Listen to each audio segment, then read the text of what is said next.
know it was God. God has been dealing with me with this particular subject matter for quite some time, actually. And I knew at some point he would allow me to be released to teach this. Somebody, I know somebody, because it's been too heavy and I've been convicted by it. Somebody needs this tonight, whether you admit it or not. But you will at least admit it to yourself. Now, if it's not you, it's somebody that you know. I'm sure of it just as sure as I am standing here. Okay, good evening. So, tonight's subject is when loving you is killing me. Oh my God, just the subject. When loving you is killing me, how to love through the hurt. How to love through the hurt. No doubt, the person loved you. They love their spouse. They are in love with their spouse. But somewhere down the line, in loving the spouse, the one that's doing the loving, or both that's doing the loving, somebody is now feeling like loving you, spouse, is becoming toxic to me.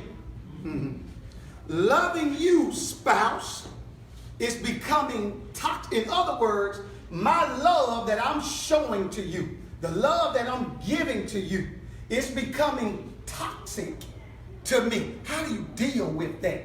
How do you deal with you want to love your mate, you want to do what you can for your mate, you want to share with your mate, you want to be in love with your mate, but the more you jump out there in that relationship, the more you show that mate what you mean to me, there are instances and there are times where somebody can admit that loving you, man, is killing me.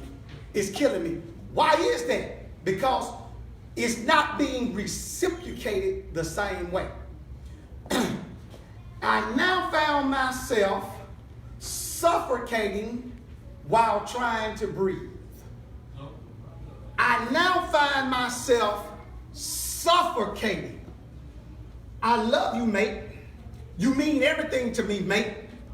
But I'm suffocating. I'm barely able to breathe because I'm being hurt. I'm being killed. The relationship is becoming toxic because of my undying love for my mate.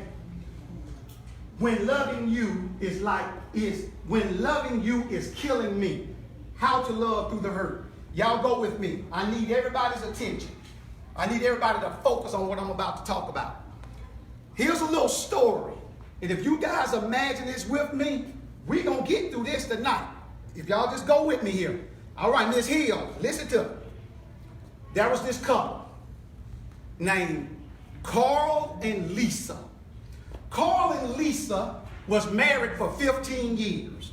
Carl and Lisa has 2 children. They have a mortgage and they have a dog. Stop right there. We got Carl and Lisa. They got how many kids? 2. They got a mortgage and they also have a dog. Y'all with me? Okay. Carl and Lisa, how long have they been married? 15. Y'all with me? Been married for 15 years. Over time, though, maybe the last 3 to 4 years, Lisa has been inquiring to Carl about something that she's needing, something that she's wanting. She's almost borderline begging because the need that she's expressing to him, she really needs this for not just herself, but in her mind's eye to make the relationship better. So for the past 3 to 4 years, Lisa has been talking to Carl about what it is that she needs. So in talking to Carl, Carl's attitude is everything is okay. In talking to Carl, his attitude is, hey, you blowing this out of proportion. It's not that bad. Well, what is Lisa's dilemma? Lisa's dilemma is simply this. She said, Carl, you're too busy. You got too much going on. You always doing stuff. You can't say no to nothing. So the things that you got going on is interfering with my time with you. So over the last 3 to 4 years, this is what Lisa has been saying to Carl. But Carl's attitude is, it's all right. Everything is okay. It's not that bad. It's not that bad. So now, to sum it up, Carl hasn't done what Lisa wants him to do, but has made minimal attempts at what he thinks she needs. Now, Carl has made minimal attempts at what he thinks she needs. She had already told him what she needs, but he is making minimal attempts at what he thinks she needs. Bottom line, Carl hasn't done anything to appease Lisa because he sees nothing wrong. That's why. He don't see that there's a problem, Desiree. Carl does not see the issue in the marriage that Lisa is trying to convey to him. Lisa has now admitted something to herself that she hates is her reality. What has she admitted to herself that she hates is her reality? Simply this: loving you, Carl, is killing me. Loving you, Carl, is killing me. Lisa doesn't want to give up on her marriage because she still loves Carl. However, as the days and months go by, it's evident that Lisa is being hurt in the process of loving Carl. That's the story. That's the story. I wonder, don't raise your hand, I wonder how many Carl and Lisas are in our midst. I wonder how many Carl and Lisas that we actually know of. I wonder how many Carl and Lisas are in this room right now. Or how many of us have actually been Carl? How many of us has actually been Lisa? Carl and Lisa. Loving you is killing me. How to love through the hurt. When a person goes above and beyond in their relationship, wanting something from their spouse, and the spouse has what I call the Carl syndrome. Next time you with your mate, don't call John. All right, Carl, you should have been there, Carl. No, all right, Lisa. All right, Lisa, calm down. The next time, let me just put it like this. Every time Carl minimizes what it is that Lisa is wanting, Lisa feels devalued. Lisa feels, now let me put this disclaimer out there though. Don't get it twisted. When I say Lisa and Carl, I could say Carl and Lisa, if y'all feel what I'm saying. Mm-hmm. Lisa can be Carl, and Carl can be Lisa. Okay? I just went that way because that's the way God gave it to me though. Carl is Carl and Lisa is Lisa, but it can be flipped. Absolutely, absolutely. So, what's going on in the dynamics in the relationship when I'm loving you, the mate is loving you, but in loving you, she or he is feeling some kind of way. In loving you, he or she is feeling like love should not make me feel like I'm hurting. Love should not make me feel like I don't want to exert any effort in loving you. But experience has shown progressively that now we have come to a point in the relationship where it's bothering me to show compassion to you, to show love to you. So Carl, we're going to stick with Carl and Lisa. Carl, why aren't you listening to Lisa? That's the question. But Carl think he is. Carl feels like, listen, until Carl is able to admit and understand that there is an issue, to him there never will be. It's all about perspective and perception. If his perception is, we good, the family's good, our relationship's strong, you can talk till you blue in the face until Carl come to the understanding that there is an issue here. That issue will remain. That issue will remain. What I passed out to you guys just a few moments ago, I had 5 characteristics of what I call Carl syndrome. Okay? Then I had 5 characteristics of what I call Lisa syndrome. Now, you guys may know of somebody else, not you. You may know of somebody else that exhibit one or more, y'all just smiling, one or more of these characteristics. 5 characteristics of Carl. Number 1 says, somebody read that out loud. What does number 1 say? Lip service.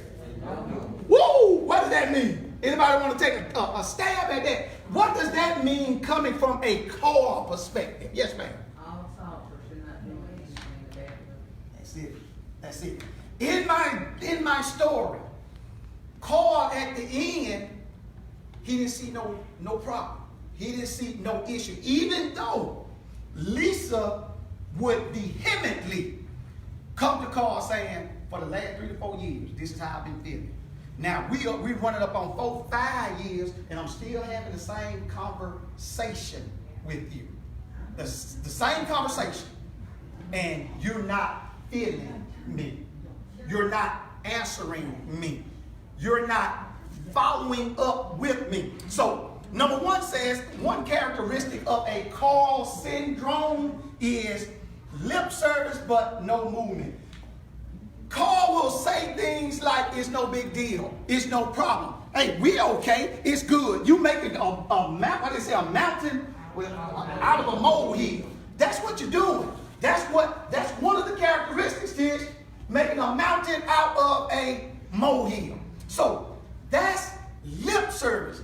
He is telling Lisa that, okay, he may even go as far as to say, or she may even go so far as to say, I'm going to do better. I'm gonna do better. I hear what you say. I got you. I'm going to do better. Lip service without movement is counterproductive. I think about Jesus. I think about Jesus when he went to the cross. When Jesus told his disciples what he was going to do. When that day came, when he was going to march up Calvary's hill, and he was going to get on the cross, and he was going to hang on the cross for all of our sins, just save the world by hanging on the cross.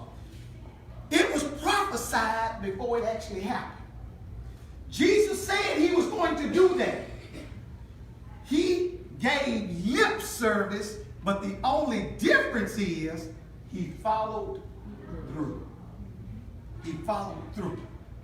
It's okay to talk the game, but you got to also walk the game. So that's one characteristic. Number 2, what is number 2? Hey, Carl good. Carl happy. Now, it could be Lisa too. Now, y'all, the women, y'all got to go with me now. It could be the woman. Woman can be happy too. Okay, you with me? Yeah. Carl is happy. He's not suffering because Lisa is providing him what he needs. Yeah. Say again.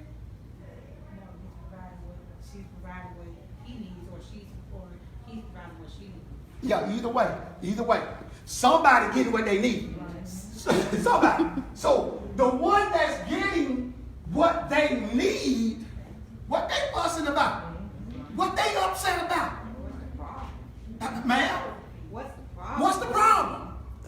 So it's hard for me as a call to hear you when I'm being satisfied. I'm good.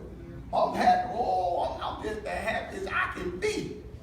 But if my mate is not happy, depending on my mentality or my maturity level, I may just ignore her happiness. And that's what callers do. Ignore her happiness.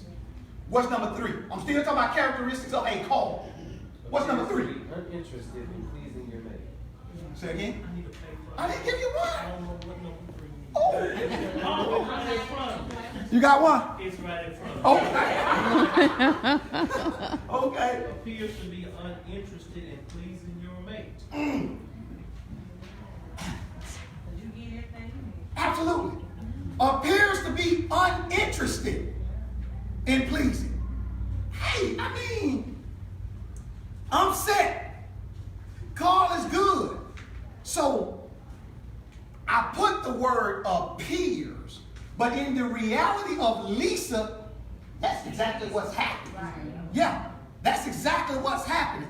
Now, from Carl's perspective, She make it up. okay, absolutely. That's why the word appears. Now they say allegedly, meaning that it could have happened or it could not have happened. Allegedly, it appears as though. Okay, Carl, you're not interested in pleasing me. I'm uninterested in making sure Sasha, big blessing, is taken care of. That's another characteristic of the Carl syndrome. And sometimes, and I'm not defending Carl, but sometimes Carl, you know what? I ain't gonna even give him that. I was about to say, sometimes Carl may not even realize that he is appearing that way to her. But I take that back. I'm gonna table that. And the reason I say that is because Lisa done been telling him for 3 to 4 years. How is it you don't know? Well, from the car perspective, after year 1, 2, or maybe 3, from his perspective, if nothing's wrong, now Lisa is turning to a nanny. From his From perspective. his perspective. Yes. Because she's just over and over about the same thing. I can see him at the bar with his fella. The lights on, the mortgage paid. I do the car note, put the gas in. I didn't know what's wrong. What's wrong? That's right. What's wrong with it? No, we talked about in the beginning, perspective and perception. Yep, exactly. But the issue, well, I know we're saying she's been complaining over the past 3 or 4 years, but she's complaining over the past 3 or 4 years because it has hit a boiling point of what's been happening the past 15 years. So now he's going all this time, he's doing the same, he's the same person that he's always been. Why is it an issue now? Well, could it be that she has reached a boiling point? Yep. Could it be that, hey, I have allotted you all this time in hope, I've been praying for your behind all this time. I'm hoping that thing, but now I'm at the point where, Come on now. okay, Get together. okay, yes ma'am, Could it be a different maturity level in the two? absolutely, Maybe absolutely. it's spiritual maturity between one or the other, or? Absolutely. Yes, and that's in my notes too. Absolutely, yes ma'am. Yes ma'am. Anybody else? All right. What you got, Big Bless? You got something? Could be to the point that Carl said you haven't left yet. It can't be all that bad. Oh, hey. I mean, you know, you keep I bet nagging you Carl him. probably won't say that though. Carl probably fed up too that you keep nagging him. Look, if I'm that bad, why don't you leave? And then if she don't leave, they're like, well, I'm okay. Now see, now that right there. That's a very selfish. That's why I said he probably thinking it, but hopefully wisdom will keep it. Something, He's not gonna say something about love. Unless If he's you really love somebody, you You should be concerned about their welfare totally, whether it's their physical or spiritual welfare. And that's if you are if you love or in love with somebody, you're always thinking about them and concerned about them. And when this comes to you, you love is giving of yourself. It's always giving. It's always giving. It's always giving. So she's telling you something that she needs. So now you're at a point that you don't love me enough to give me this. Hey, when we get to the 5 characteristics of a Lisa syndrome, that's what he's talking about right now. That's exactly right. That's exactly right. Big blessing. She got to figure out, though, how to do this part right here. That's what you got to figure out. It's tough. There it is. And we going to jump into that too. But that's what she got to figure out, because you're right. After that much time and she's still talking, he probably thinking that. Yeah, probably thinking that. All right. All right, we're on number 4. What's the fourth characteristics of a call? We'll have a conversation. Uh-huh. Soon forgets what was discussed.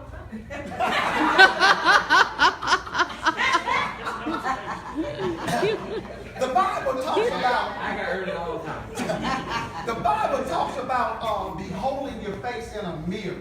Yes. And then you turn and soon forget what you saw. That's what God gave me on that right there.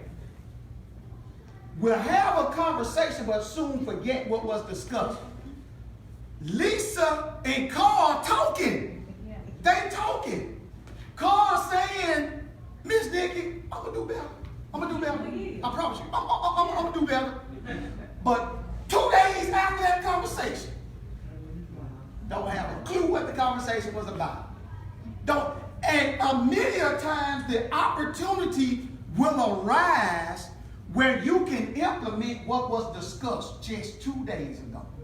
The situation will be right there in your face. And Carl or Lisa will not address it, will not jump on it when the opportunity is there. Why is that? Because they have forgotten already. How is it, and what Pastor just said, how is it that you can forget what I'm valuing and what I need a couple of days or a couple of weeks after we had the discussion?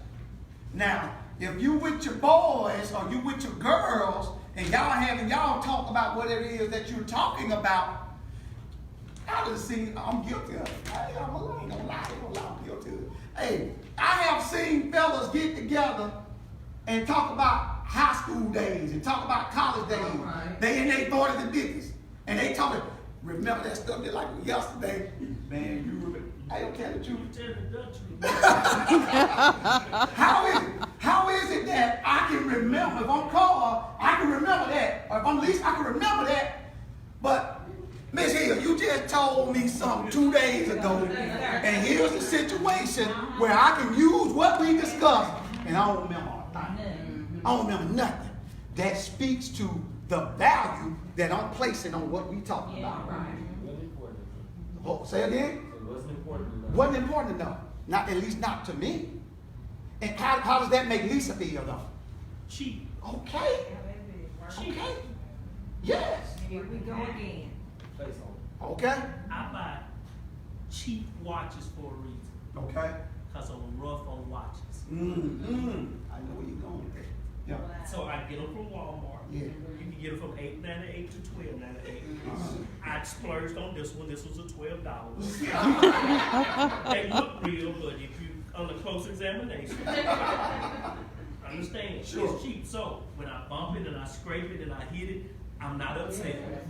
I forget it even there, and I treat it any.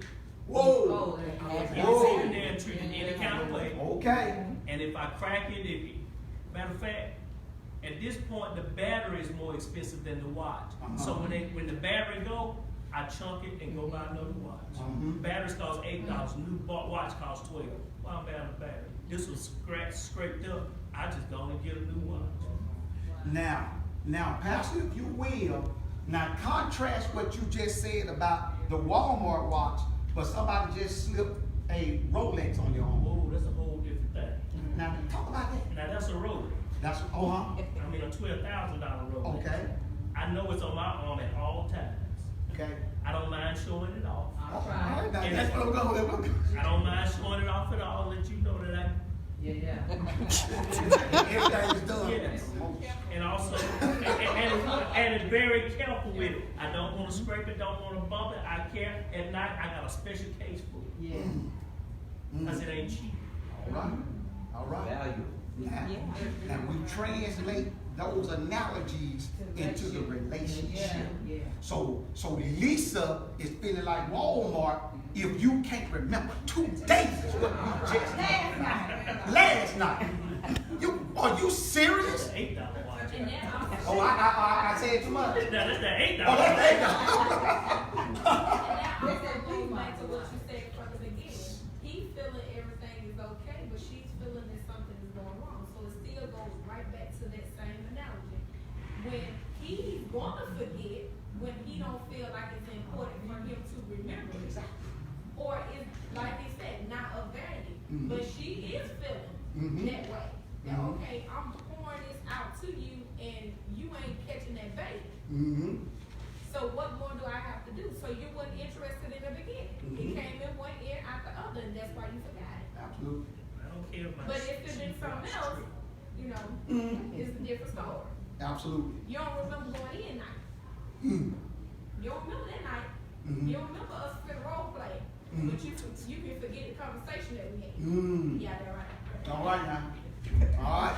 That's all you can say. All right. That's all. That's all. But you better believe I feel it though. I know what you're saying. Anybody else? We good? We good. Let's roll on. All right, number 5. We still talking about characteristics of a call syndrome. Read number 5 for me out loud, somebody. Always business as usual, no matter what's going on. It's kind of like no matter what is happening, no matter what is the situation is happening,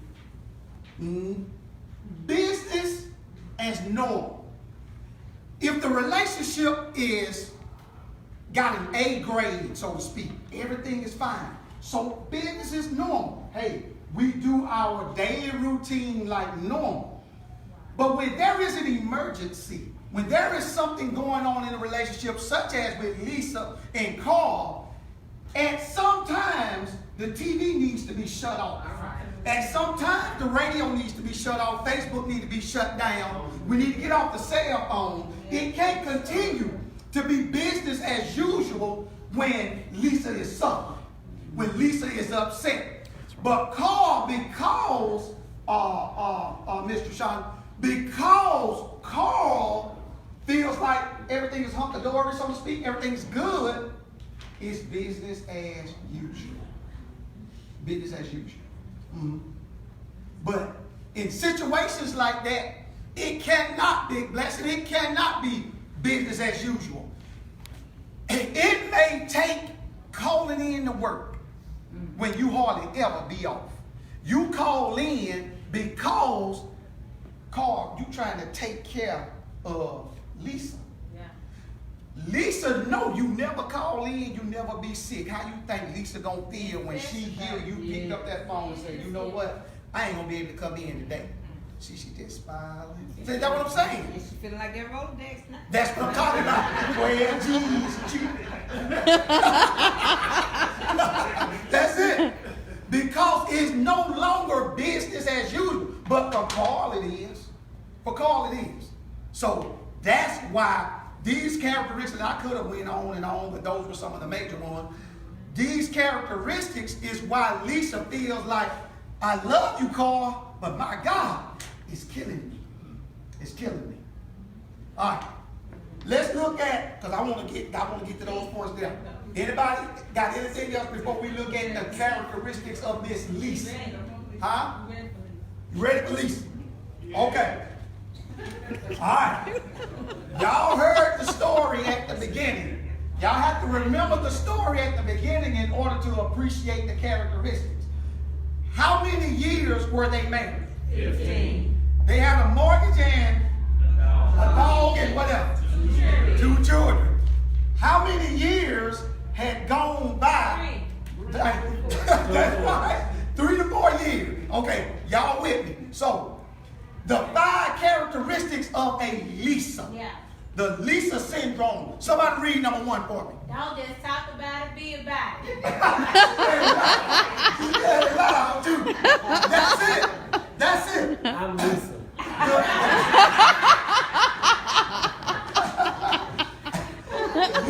You cannot just talk, provide lip service. You got to move in the direction of what you say. What if Jesus Christ, and I think I started this and I didn't finish it earlier.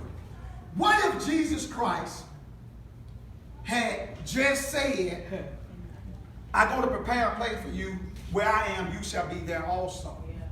Jesus said that I go, but when I leave, I'm going to leave the Comforter with you. The Comforter will reside in you. Jesus said all of this before he was buried and before he was resurrected. What if he decided, no, I ain't gonna do that.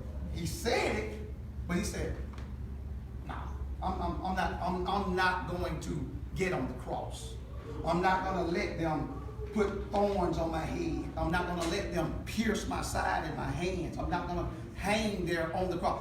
What if he just said that, but did not do it? So number 1 said, under characteristic of Lisa, don't just talk about it, be about it. You have got to provide action to back up what it is that you are saying. So that's number 1 for the Lisas of the world. Now the Lisas of the world can be male or female. Okay? What can she do? Okay, we just talk about it, but be about it. Right. So what does she do? Do she get the gun, put your head like, look, I it's get gonna what be you're our saying. last conversation by it. Right. And see, let me go back a little bit and explain how I'm putting these characteristics. Now that's a valid question. I know what he's asking me. I'm putting this in the context of, I said that these are the characteristics of being a Lisa, but this is basically what I'm saying the way Carl needs to be. Yeah, what she wants. That's what, yeah, that's the context, which I should have said that earlier, but yeah, that's the context that Carl needs to be in. Y'all with me? Don't be saying you want something from Carl that you ain't really give. But she is giving it, ain't she? Oh, she is. being about it. She's being about it. She just want but him to be. she want him to be about it. So we need Carl to be Lisa. We need Carl to be a Lisa. Have a Lisa syndrome or mindset. A Lisa relationship. Lisa. No. I know. So don't just talk about it, but be about it. Number 2, somebody read number 2 out loud. Believes in give and take, wants to be equally happy. It's about compromise. Lisa realizes this, but Lisa needs Carl to realize this. It's about give and take. In our relationship, my relationship with Monica, I don't 100% of the time get everything I want. And I realize that she don't get everything she wants 100% of the time. We have, the cause of the world, have to understand and realize compromise has its place. How you doing? Compromise has its place. So we have to make sure that we, being the Lisas of the world, understand that it's about give and it's about take. Because if you really think about it, a lot of the things that a lot of couples fall out about really don't, a lot of times, not all the time, but a lot of times, it don't really, when you really look at it and analyze it and break it down, it don't really amount to much. It just be built up that way. And if you just take a moment to just really think about it, is this really a battle that I want to engage in? Is this really an argument or a fight that I want to ensue? Is this where I really want to go? Or do I want to just, for the sake of peace, you know what? Let's go ahead and we're gonna roll with your idea this time. We're gonna roll with your, and for the sake of peace, man, it will be lovely. The atmosphere will be lovely. Now, this time you may not got exactly what you want. Now if you jump in there now, you like you, okay.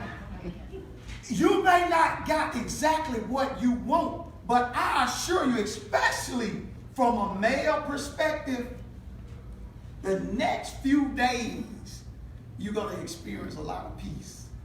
The next few days. Because, no, seriously. Yeah. Because if you continuously, it's all about me and what I want. Yes.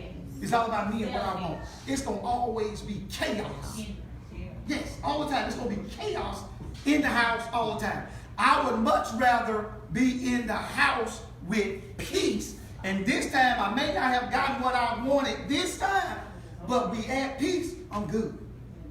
I'm good. So, number 2 said, believes in give and take, wants to be equally happy. Equally happy.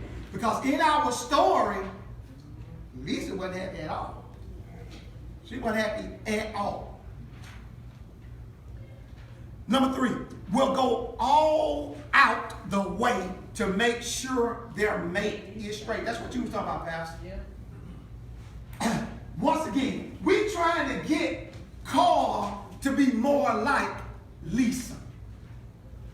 Go all out the way to make sure. Oh, example was just yesterday. She took a picture. Yes, Just she did. yesterday. Yeah. Oh, yeah, y'all know what I'm talking about. Yeah. You killing us, man. Yeah. Yeah. God has dropped that in my spirit. Man, what always stops at Walmart? I was like, John, look, We'll go out the way. We'll go out the way. You don't talk about it, you be about it. That's it. That's it. Now, You ready to Socks off, man. in the grocery store. We didn't realize it. I'm over there blushing for you. It was so sweet. hey, how do you guys think? And that's just an example. And it was so timely. See how fitting it was? Hey, that ain't nothing but God. You didn't even take a picture, did you? You didn't take a picture. And the thing about it, how she felt after the fact. Yeah, like no. Who said that? More prices in there, more Okay? Okay? When you go all out the way, all out the way for your mate, go all out the way. In other words, when I took my socks off, I was so uncomfortable. Yeah. I was so uncomfortable because I'm not used to wearing, because these shoes I had on, I'm not used to wearing hard shoes without socks. Yeah. Who said sweaty? Absolutely. And sometimes you are uncomfortable when you are going out your way for your mate. That's right. Yeah, it makes you uncomfortable at times. But the reward is huge dividends. Kind of like somebody sleeping on your arm a lot and they fall asleep. But your arm, you suffer it to be so. okay, that's exactly right. That's what I'm talking about. You can't even want to move your baby. They say you good, yeah. Ain't no blood circulation. I didn't hear that. No blood. That's right. Yeah, that's exactly what I'm talking about. Exactly. All right. That was number 3. We still talking about characteristics of Lisa. All right, number 4 says, Constantly looking for ways to improve their life or atmosphere. constantly looking for ways to improve you all. Yes. You're looking for, you constantly, it almost comes natural to you. What can I do more to improve our situation? What can I do more to improve our our relationship. Now, if Lisa is the only one doing that, of course she's going to start feeling this way. Yeah. If she's the only one, and in her mentality, you ain't hardly doing none of the things that I'm trying to improve us. I'm trying to help us, trying to help our relationship. When a relationship between a man and woman are on equal terms, I'm going to come to you, Nikki, in just a moment, are on equal terms, it makes the whole household happy. That's right. Especially if you got kids in the house. Yeah. And see, they even had a dog. The dog got that jumping. He everybody happy because husband and wife on one accord. Yeah. And everybody's happy. So go out of your way. And can you imagine, Sasha, when the husband and the wife are competing to go out of the way for each other? Constantly trying to make the life or the atmosphere better. They consistently do that. Constantly do that. Any comments? Any comments at this time? My mom used to always tell me to work smarter, not harder. Okay. And I believe in that. In a relationship. Absolutely. Would you care to give an example?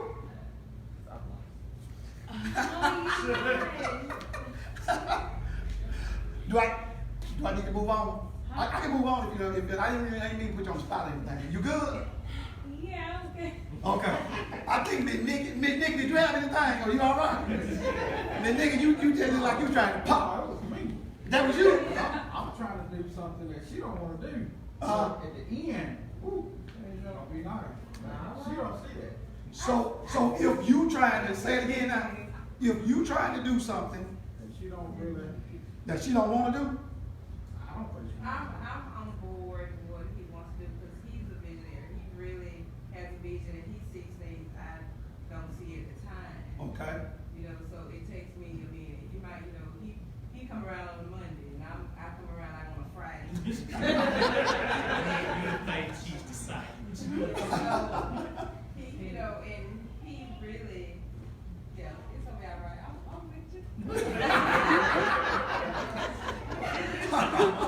Don't talk about it either. All right. But in this situation, what's going on is she's feeding and not getting fed. So that means she's drained but never getting replenished. Absolutely. And so keep giving. As you keep giving, you have to have some source. Somebody has to give back to you. Mhm. You keep, you just keep giving. And so something has to be reciprocated in order to refresh you. Absolutely. And Absolutely. that's when things get dangerous. Because while your spouse treat you like an $8 Walmart watch, somebody gonna come along. They gonna see that $12,000 Rolex value. All right. Good point. There's an old cliche that says one man's trash is another man's treasure. It's kind of like y'all ever, and that's a very good point. Y'all ever maybe went and looked at some property, maybe looked at maybe an investment house or even a house that you wanted to live in, and the house that you're looking at, it right now doesn't look like what you envision it to be. It's horrible. That ain't what y'all talking about. That's a vision. That's what I'm talking about. When we first built our house, Supposed to be here. before we built our house, he took me to a property. It was horrible. Okay. But it's what we say now. It was bad. To me. Yeah. Well, this the same house you live in now? Yes. Not the house itself, the property. The property. Oh, It was like an old. So he had the vision, you just always That's all done. he Yeah, that's right. She just always there. It was grown up. It was really terrible. Yes.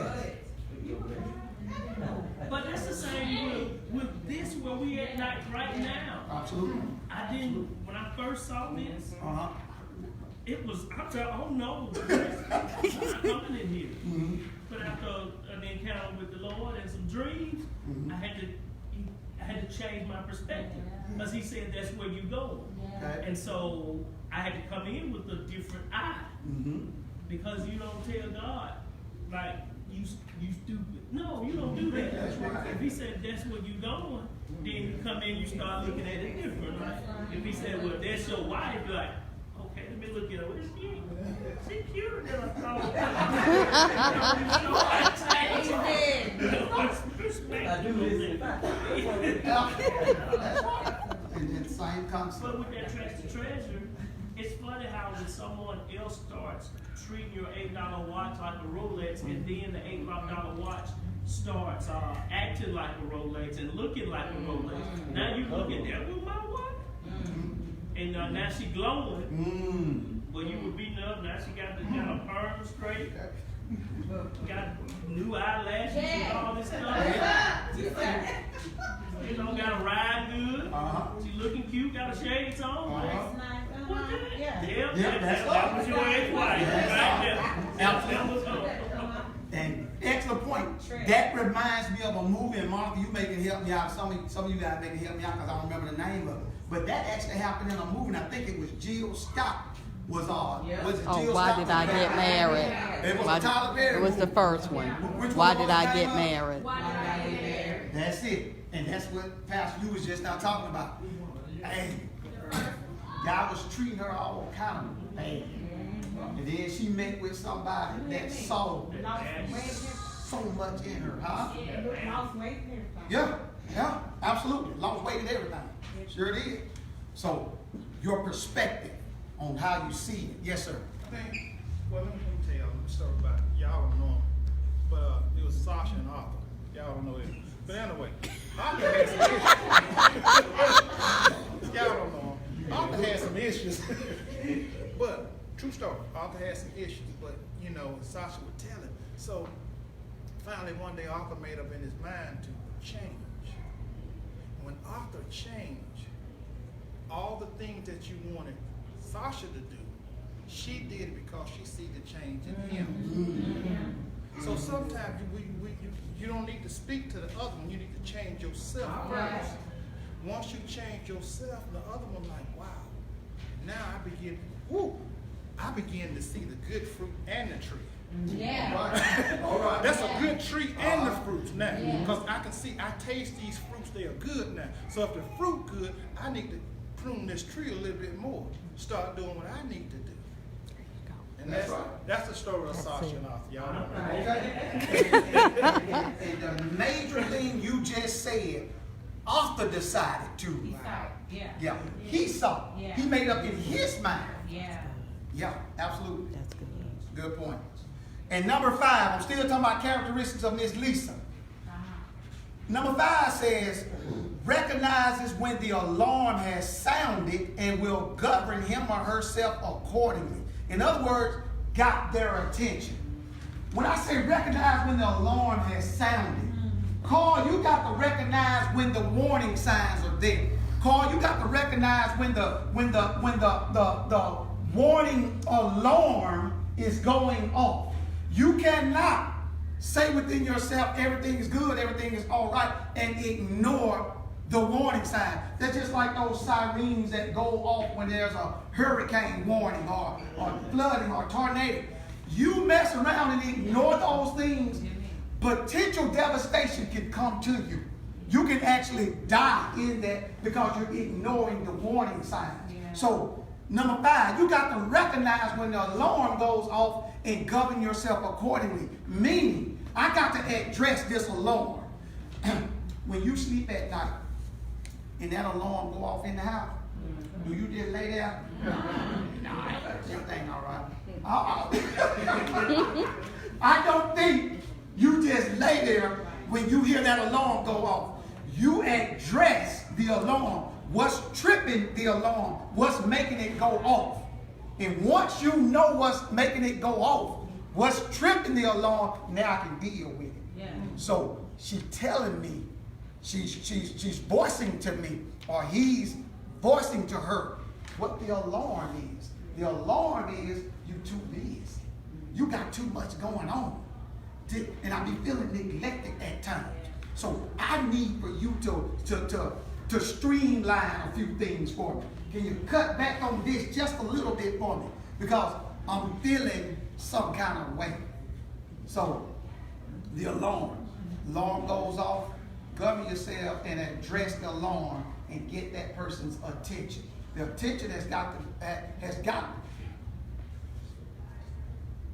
the attention has got to be gotten to the point where it makes me move in the direction where the alarm ceases from ringing.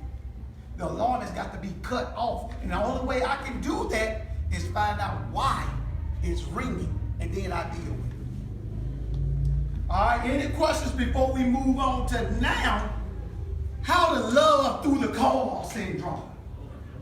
Yeah, how do you get through it? How do you deal with it?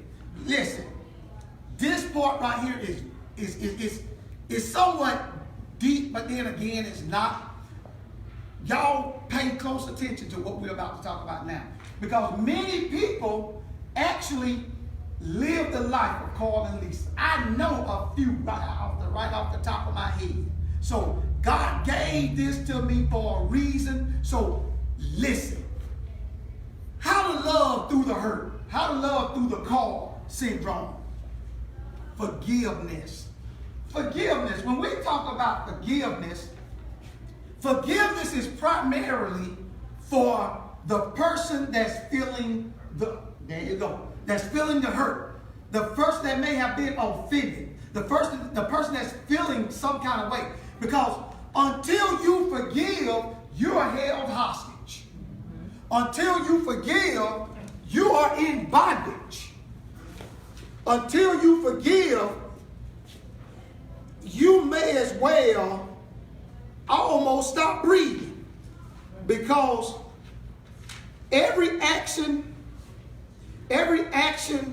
that you do in unforgiveness is based upon that hurt. Everything that you do, everything that you say is based upon the hurt that you're going through. So how do we start the healing process? First, we got to learn to forgive. Now, I got a few notes here.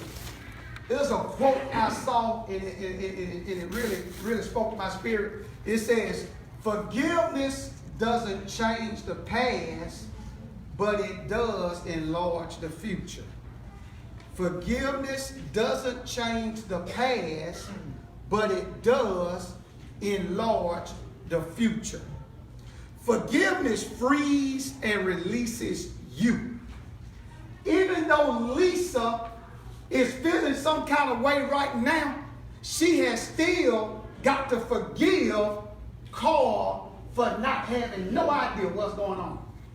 Carl ain't trying to live up to what Lisa needs. So she has got to forgive that. Forgiveness releases Lisa, and it frees Lisa from being so hurt all the time. I'm feeling, like I said earlier, feeling so in bondage all the time. Unforgiveness keeps you tied down. Unforgiveness keeps you bitter, in a state of resentment, in a state of anger. So, first and foremost, in the direction of loving through the hurt, this has got to be number one, forgiveness. How do you forgive it if he's still constantly doing it? Very good question. And that's something that you will never, ever, and if you live to be 100 million years old, you cannot do it in your own strength. You will never be able to do that in your own strength. It's almost incomprehensible for me to even try to adequately explain how to do it from my perspective. I can't do it from my perspective. That type of forgiveness is a supernatural forgiveness. That's something that God places. God will allow you to see a different perspective from your perspective. Think about this.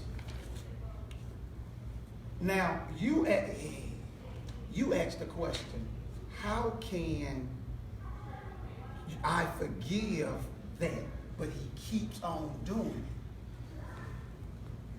it? Jesus said, forgive them because they know not what they do.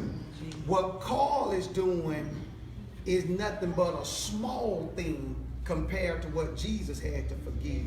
So the way Jesus forgave people, he'll give you that same spirit. That's why I say you can't do it in your own strength. Jesus. That's the kind of spirit you need, which is agape love. Something that we don't have. We have to seek God for that. That's the same thing God does to us every day. We do the same dumb thing over and over, over and over. But it's the agape love that He has for us that forgives us. And we need a good example is the Columbine shooting. When those people finished shooting, the Mormons, I think it was the Mormons, but anyway, the people went to the house and said, I forgive your son. Yeah. The same day. That's the kind of stuff I'm talking about. That's the kind of, that's deep. Absolutely. And they lost the kids. Yeah, absolutely. Yes, sir. And a lot of times with just going to forgiveness, it's hard to forgive. And like you're saying, when they see nothing wrong, the forgiveness struggle comes to how long am I supposed to put up with this? Am I supposed to give? Without giving yourself a target, that is something that every day you will battle with. But the target that you need to give yourself is, I'm going to forgive until God does something about this. Because as long as you continue to have faith and you're praying and you're living your life and you're giving all these characteristics of Lisa, God will keep His word and He will intervene, whether it's to break Carl down to where he has no choice but to see it or whatever. Give that point until God intervenes as your breaking point for forgiveness. But if you give yourself a time frame, that time frame will always come. Anybody else? Well, Count said in that situation, Carl is not broken, and you forgive. Should you stop making that need a requirement of yours? Should you give up on that need? It's a choice. I'm just saying, should you give up on the need, or do you just put that in another bucket? I forgive him. Okay, maybe you don't have the tools or the resources, the know-how, knowledge to give me what I need. So what do I do with that? I forgive you. I'm releasing myself from being emotional about it, being mad about it, continue to think about it. I still have this need. Where am I got this. Where am I going to put it? Do I just, where I'm putting this need now, or do I? Right. I see what you're saying. You saw it said it was going to get deep. Absolutely. Just got deep. You know, it's kind of like a person that's an alcoholic, that drinks a lot, or a person that smokes a lot. I mean, just smoke like a chimney. Yeah, just smoke, drink, whatever. To them, they feel like, I need this. I need this bottle. I need this joint or this cigarette, whatever it is. I need this. But Big Mike, God has a way of taking that desire, that need that you say you so desperately want or need. He has a way of making it not seem so needful. He has a way of making your perspective about that, what you just said, Pastor, has a way of, it's not now as important for some reason as it was 4 years ago, 5 years ago. So I put my trust, because the way He worked it out, I may not can even fathom how He was going to work it out. Nothing, I'm not going to tell you how to work it out, God, but I just need it worked out. So, heaven forbid something happens to Carl. I've seen situations. Yes, I've seen situations. And then Leroy moves in, and Leroy gives her everything. I mean, it's kind of hilarious, but it's true. So, He just gave me the answer. sir? I just got the answer. Go ahead. It's word that popped in my head. Come unto me, those who labor and are heavy laden, and I shall give you rest. Cast your cares upon me. So that's what you do with it. You just give it to God. Yes. Whatever, He just bottle it up. I'm forgive, but for me, I'm going to give to you, God. Yes. I'm going to just give this to you, God. And I'm releasing all that anger, hurt, pain, even that need. I'm gonna ball it up, and I'm just give it to you. And I'm gonna keep moving. Absolutely. And